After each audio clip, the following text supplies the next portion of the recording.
যে হয়তো এক জায়গায় বউকে দিল, আরেক জায়গায় ছেলেকে দিল, আর এক জায়গায় এগুলি আসলে ঠিক না। কর্মীদেরও মূল্যায়ন করা উচিত, আর যেন বেশি প্রভাব না ফেলে। যেমন কিছু কিছু জায়গায় এমনও ঘটনা ঘটে, জানেন কি, বাবা এমপি হয়েছে, এরপরে কয় পোলা কয় আমি তো এখন খোলা মাঠ, আমি হমু এখন উপজেলা চেয়ারম্যান। আবার পোলার ছেলে বউ কয় আমি তাহলে আমি পৌরসভার মেয়র হমু। দেশটা কি মগের মূল্যক নাকি রে? হ্যাঁ, কি আমরা কি এই দেশের নাগরিক না? আমাদের কি কোনো অধিকার নাই?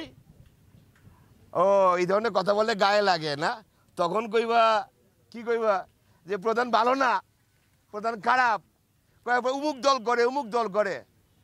এটা আমাদের দেশ, ভালো কাজের জন্য সবাই আগে এসো, দুর্নীতিবাজের কাছে ছাড়বো না। কিন্তু মনে রাখো তোকে জায়গা এই দুনিয়াতেও নাই, ওই জিন্দিগিতেও নাই, তোরা জীবনে সুখ পাবি না। কিন্তু যারা এই ইলেকশনকে ভাঙচুর করার জন্য নানান ধরনের ফায়দা তৈরি করে, এই যে ফায়দাগুলো তৈরি করতেছে মাননীয় প্রধানমন্ত্রী, এই বাল্লু টাল্লু গাজি পাজি টাজি, এরা এত সাহস পায় কোথার থেকে? মাননীয় প্রধানমন্ত্রী, এদের সাহসটা কোথার থেকে আসে?